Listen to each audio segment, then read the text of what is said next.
হামলায় আহত হয়েছেন এনসিপির মুখ্য সংগঠক হাসনাত আব্দুল্লাহ। সন্ধ্যায় চান্দনা চৌরাস্তা এলাকায় হাসনাতের গাড়িতে 10 থেকে 12 জন রাজধানীর মিরপুরে এনসিপির 6 নেতাকর্মীর উপর হামলা ও কুপিয়ে জখমের ঘটনা ঘটেছে। কোনো মামলা আমি মৃত্যু পর্যন্ত কোনো মামলাতে যাব না, অ্যাকশন হবে। এখন বড় একটা ইট পড়েছে, এটা যদি আল্লাহ না করুন আমার মাথায় পড়তো, আমার মাথা থাকতো না। তারেক রহমান আজকে রাজনৈতিকভাবে একটা মস্ত বড় ভুল করেছেন। বিএনপির বিরুদ্ধে বিরাট ঘটনা ঘটে গেছে, নীরবে নিবৃত্তি। দর্শক, এতটাই কঠিন ঘটনা, বিএনপি এতটা জটিল সমীকরণের মুখে করেছে যে বিএনপির ক্ষমতা চলে যেতে পারে। এনসিপি নেতাদের উপর একের পর এক হামলা, এরই জের ধরে এবার সরকার পতনের ডাক দিয়েছে এনসিপির নেতারা। বিশেষ করে আলোচনায় নাসির উদ্দিন পাটোয়ারি। এই লোককে কোনোভাবেই থামানো সম্ভব নয়, কোনোভাবেই থামানো যাচ্ছে না। বিএনপির পতন এবার তিনি করিয়েই ছাড়বেন। সেই সাথে নাহিদ ইসলাম, সার্জিস আলম, হাসনাত আব্দুল্লাহর উপর হামলা হয়েছে। প্রিয় দর্শক শ্রোতা মণ্ডলী, এইবার কি তারেক রহমানের অবস্থা খারাপ হয়ে যাচ্ছে?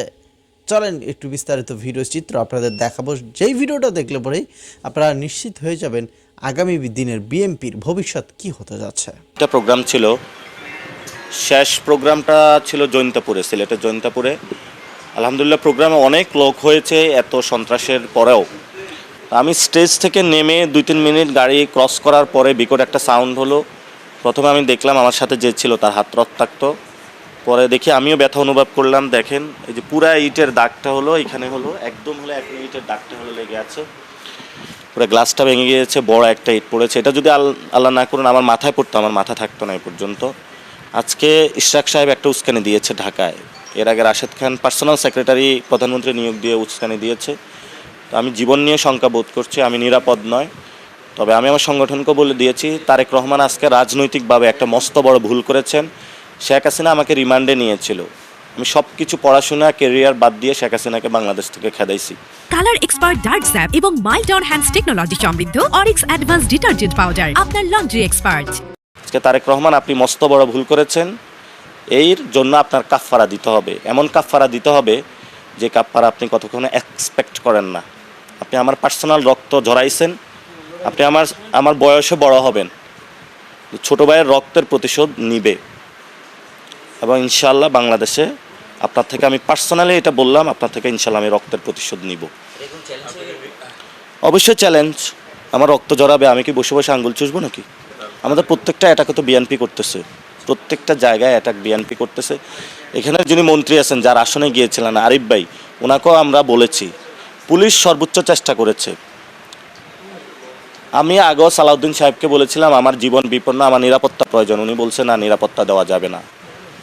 ঠিক আছে, তাহলে মারা যাব। আমার পিছনে একজন এসপির গাড়ি ছিল, সামনেও পুলিশের গাড়ি ছিল, পাশে মোটর ক্যারেট ছিল। তো এখনও গাড়ি ভাঙা আছে, ইট আছে, এখনও আঘাত আছে। আমি আশা করব যে পুলিশ ভাইরা তাদের চরিত্র পরিবর্তন করবে এবং সেই পরিবর্তনের মধ্য দিয়ে তারা নতুন বাংলাদেশ গড়বে। আমি এখানে যে এসপি আছে তাকে জানিয়েছি, আমি কোনো আদালতেও যাব না, কোথাও যাব না, রাজনৈতিকভাবে আপনার ইনশাল্লাহ পরাজয় হবে। আমি এটা খুবই পার্সোনালি নিলাম। আমাদের এই পর্যন্ত 5টা গাড়ি ভেঙেছে, একজনের চোখ তোলা হয়েছে। এই যে এটা কি ওসি দেখবে নাকি দেখবে না, এটা কি ওসি? এই যে রক্তের প্রতিশোধ নেওয়া হবে ইনশাল্লাহ। আমি খুবই শান্ত মানুষ, কিন্তু অশান্ত হলে খুবই অশান্ত। একজনকে বহিষ্কার করা হয় নাই, ভিডিও আছে কিভাবে হলো রাস্তার মধ্যে বেধড়ক পিটিয়েছে। শেখ হাসিনারও এই ধরনের হয়তো 10 বছর লাগছে, তারেক রহমানের 5 বছর 5 মাস। আরও অনেকেরই বাংলাদেশের এভাবে রক্ত জড়ানো হবে। রক্তপাত বন্ধের আগে ইনশাল্লাহ তারেক রহমানকে বিদায় করা হবে। প্রথম 2টা প্রোগ্রামে পুলিশ খুব সচেষ্ট ছিল, নিরাপত্তাও ছিল। এখানে গুপ্ত হামলাটা রাতের আধারে হয়েছে, পুলিশ চেষ্টা করেছে, আমি পুলিশের দোষ দিব না। কিন্তু আজকে সারা ঢাকায় কি হয়েছে, ইশরাক কি করেছে, তারেক রহমান কি করছেন, সেটা আমরা ইনশাল্লাহ তাদের থেকে বুঝে নেব। কোনো মামলা, আমি মৃত্যু পর্যন্ত কোনো মামলাতে যাব না, অ্যাকশন হবে। এখন কিভাবে আইনের জ্ঞাত? আমরা বলছি রাজনৈতিক লড়াই, রাজনৈতিক যারা সন্ত্রাসের পথ বেছে নেয়। আমাদের কথা খুবই সুস্পষ্ট, এই যে গ্যাসের দাম বৃদ্ধি পেয়েছে, আমরা অবশ্যই পেট্রো বাংলা ঘেরাও করব যদি এই ধরনের গ্যাসের দাম বৃদ্ধি করা হয়। সারা ঢাকা শহরের মানুষ তো নেমে আসবে এই দ্রব্যমূল্যের ঊর্ধ্বগতি এবং এই গ্যাসের দাম, বিদ্যুতের দামের প্রতিবাদে। 3 দিন হয়েছে এই ছেলেটার সাথে এই অবস্থা। সরকারের পক্ষ থেকে কোনো যোগাযোগ করা হয় নাই, সরকারি বাহিনীর দ্বারা আক্রমণের শিকার হয়েছে। এটা জনগণের কাছে খুবই স্পষ্ট, ভিডিও ফুটেজে দেখা যাচ্ছে হবিগঞ্জ সদর থানা ছাত্রদলের সদস্য সচিব সে আক্রমণ করছে, এবং আরও সাথে আমরা মামলাও দিয়েছি অনেকের নামে। কোনো সাংগঠনিক ব্যবস্থা নেওয়া হয় নাই, কোনো আইনগত ব্যবস্থা নেওয়া হয় নাই। অর্থাৎ সরকার একটা বার্তা দিল যে এই সরকারের যারা পৃষ্ঠপোষকতায় আছে সন্ত্রাসী বাহিনী, ছাত্রদল যুবদলের নামে, তারা চাইলে যে কাউকে দিনে দুপুরে আক্রমণ করতে পারে, মেরে ফেলতে পারে, চোখ উপড়িয়ে নিতে পারে, এবং তার কোনো বিচার এই দেশে হয় না। এবং দেশে যে আইনের শাসন নাই এটাই প্রতিমান হয়েছে। এবং যখন আমরা তার বিরুদ্ধে, এই ঘটনার বিরুদ্ধে আমরা প্রতিবাদ কর্মসূচি দিচ্ছি, তখন সেই কর্মসূচিতে, গণতান্ত্রিক কর্মসূচিতে সরকারি দল আবারও বাধা দিচ্ছে। আমরা যখন হবিগঞ্জে আমরা গিয়েছিলাম তখন আমরা দেখেছিলাম প্রায় 1000-এর উপরে সন্ত্রাসী বাহিনী, যাদের হাতে দা, কুড়াল ইত্যাদি দেশীয় অস্ত্রশস্ত্র। ফলে এই হচ্ছে দেশের সামগ্রিক চিত্র। এখানে ঢাকা শহরে বসে সংসদে অনেক সুন্দর সুন্দর ভালো ভালো কথা বলে সরকারি দলের এমপিরা, তাদের এলাকায় গেলে আসল চরিত্রটা আসলে বোঝা যায়, এবং এলাকায় গেলে এলাকাবাসী আমাদেরকে সেই কথাটা বলে। এবং জিকে গৌসের যে অনুসারী, যেই ছেলেটা এই ছেলেকে আক্রমণ করলো, সার্জিস আলমের গাড়িতে আক্রমণ করলো, তো উনি তো জনপ্রতিনিধি হিসেবেই আর থাকার কথা না। অন্য কোনো গণতান্ত্রিক দেশ হলে এতক্ষণে তিনি ক্ষমা চাইতেন এবং পদত্যাগ করতেন, অথবা দল থেকে তাকে বহিষ্কার করে দেওয়া হতো। তো তিনি কিভাবে আর জনপ্রতিনিধি থাকেন এটাও আমরা বুঝি না। স্বরাষ্ট্রমন্ত্রী, তার কোনো বক্তব্য নেই।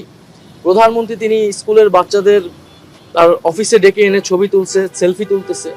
এই যে একটা প্রতারণা এবং দ্বিচারিতা জাতির সামনে করা হচ্ছে, আমরা জনগণের কাছে বলতে চাই, অভিভাবকদের কাছে বলতে চাই, আপনার সন্তানরা এই সরকারের কাছে, এই দলের কাছে, বিএনপি এবং তার অঙ্গ সংগঠনের কাছে নিরাপদ নয়।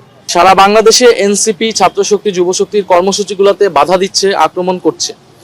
ফলে এটা দিয়ে সরকার এটাই বার্তা দিচ্ছে যে এখানে কোনো বিরোধী মতের জায়গা সরকার করতে দিতে চায় না।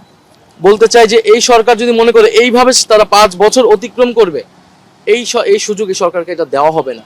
আজকে পেট্রোবাংলা বলেছে যে গ্যাসের দাম বৃদ্ধি করা হবে 16 টাকা থেকে 25 টাকা, বিদ্যুৎ কেন্দ্রে যে গ্যাস এবং যানবাহনের যেই গ্যাস সিএনজি সেটা আপনার 42 থেকে 65 টাকা করা হবে। এই সরকার মাত্র 5 মাসে, বলে না যে 5 মাসের সরকার, 5 মাসে এসে দফায় দফায় তারা জ্বালানির দাম বৃদ্ধি করেছে, সিলিন্ডার গ্যাসের দাম বৃদ্ধি করেছে, বিদ্যুতের দাম বৃদ্ধি করেছে, এখন গ্যাসের দাম বৃদ্ধি করছে, এবং কয়েকদিন পরে আবাসিক এলাকায় যে গ্যাস সেটার দামও বৃদ্ধি করবে। মানুষের বাসায় এমনি গ্যাস পাচ্ছে না, গ্যাস নাই, কিন্তু তাকে প্রতি মাসে ঠিকই বিল দিচ্ছে হচ্ছে। এখন আপনি যখন এই বিদ্যুৎ কেন্দ্র এবং যানবাহনে গ্যাসের দাম বৃদ্ধি করবেন, এটার ইফেক্ট সারা দেশে পড়বে, দ্রব্যমূল্যের দাম বৃদ্ধি পাবে, কলকারখানা বন্ধ হয়ে যাচ্ছে, ব্যবসায়ীরা কেউ এই দেশে ইনভেস্টমেন্ট করতে চাচ্ছে না, এবং ব্যবসায়ীদেরকেও একদিকে তারা বিদ্যুৎ পাচ্ছে না, অন্যদিকে প্রশাসনের লোকেরা, এনবিআর এর লোকেরা এবং দলীয় যারা সরকার দলীয় চাঁদাবাজরা তারা যে তাদেরকে হয়রানি করছে। এই যখন সামগ্রিক দেশের পরিস্থিতি, সন্ত্রাস, বিএনপির বিরুদ্ধে বিরাট ঘটনা ঘটে গেছে, নীরবে নিবৃত্তি। দর্শক, এতটাই কঠিন ঘটনা, বিএনপি এতটা জটিল সমীকরণের মুখে পড়েছে যে বিএনপির ক্ষমতা চলে যেতে পারে, বিলিভ ইট অর নট, যেতে পারে, নাও যেতে পারে, কিন্তু ক্ষমতা নড়বড়ে। হঠাৎ একদিন ঘুমাবে, ঘুম থেকে উঠবে, দেখবে ক্ষমতা নেই। ওয়াকার প্রধান সামরিক প্রশাসক, অথবা 111 পদ্মরণ দলের ওয়াকার, সামনে ওয়াকার তার পছন্দের একজনকে বসিয়ে দিয়েছে।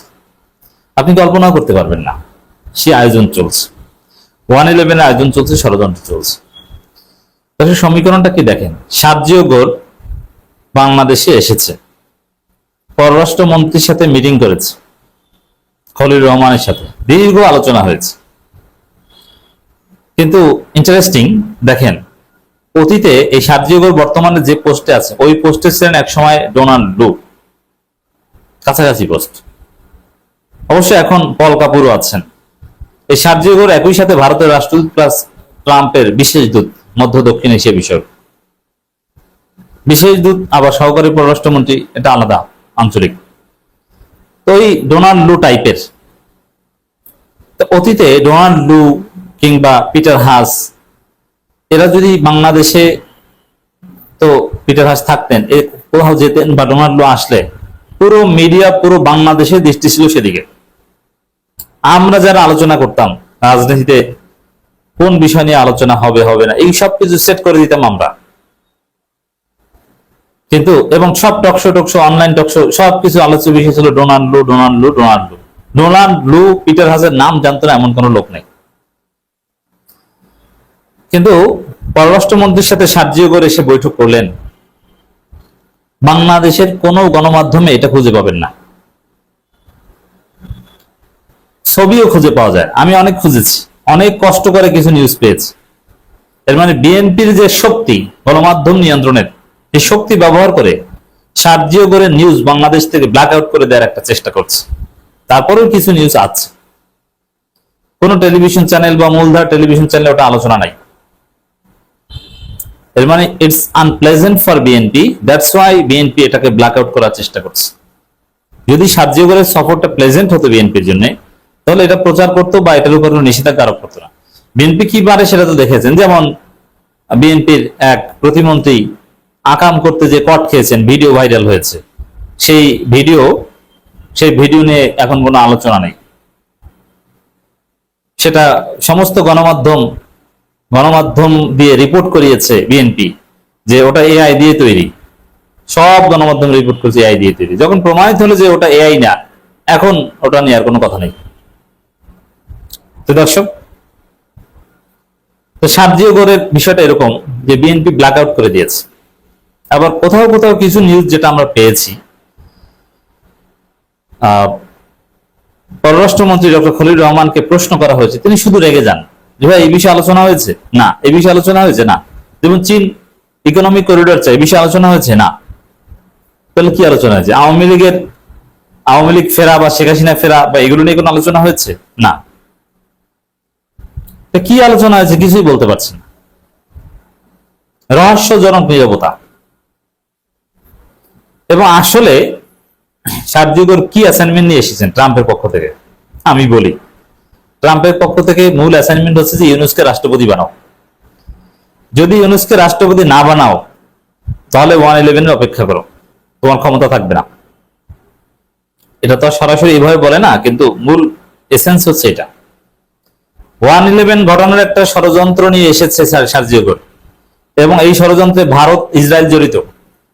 আওয়ামী লীগের যে সফটওয়্যার এখনো বাংলাদেশে আছে সেটা এখানে ব্যবহার করবে। ইউনুসকে রাষ্ট্রপতি বানালে আওয়ামী লীগকে না ফেরাতে পারলেও যুক্তরাষ্ট্রের সমস্যা নেই, যুক্তরাষ্ট্র খুশি। যেহেতু চীনের দিকে ঝুঁকছে বাংলাদেশ সরকার, এতে যুক্তরাষ্ট্রের অবস্থা খারাপ। এ কারণে যদি ক্ষমতাধর প্রেসিডেন্ট ইউনুসকে বাংলাদেশের রাষ্ট্রপতি বানানো যায়, তাহলে মার্কিন স্বার্থ কিছুটাও রক্ষা হবে বলে তারা মনে করেন। আর যদি ইউনুসকে রাষ্ট্রপতি না বানানো যায়, আবার রাষ্ট্রপতি যদি বিএনপির ভিতর থেকে কেউ হয়, আবার বিএনপি সেই চীন বলাই যায়, তাহলে যুক্তরাষ্ট্র ঠিকই আওয়ামী লীগ, ভারত, ইসরায়েলকে নিয়ে ভয়াবহ এক পরিস্থিতির দিকে যাচ্ছে বাংলাদেশ বর্তমান সরকার, বিএনপি সরকার। জনাব তারেক রহমান তিনি হয়তোবা এখনো টের পাচ্ছেন না যে এই এনসিপি নেতারা কি করেছে গততে। তো যেভাবে আওয়ামী লীগকে তারা তাড়িয়েছে, ঠিক ওই প্রক্রিয়ায় কিন্তু আবার তারা যেতে যাচ্ছে এনসিপি নেতারা। সারা বাংলাদেশে কিন্তু এনসিপি আর বিএনপি একদম তুমুল সংঘর্ষ হচ্ছে, এবং সেই সাথে নাসিরউদ্দিন পাটোয়ারির উপর শুধু হামলার পর হামলা। এবং এই এনসিপি যেখানে সমাবেশ করতে যাচ্ছে সেখানেই বিএনপির বাধা।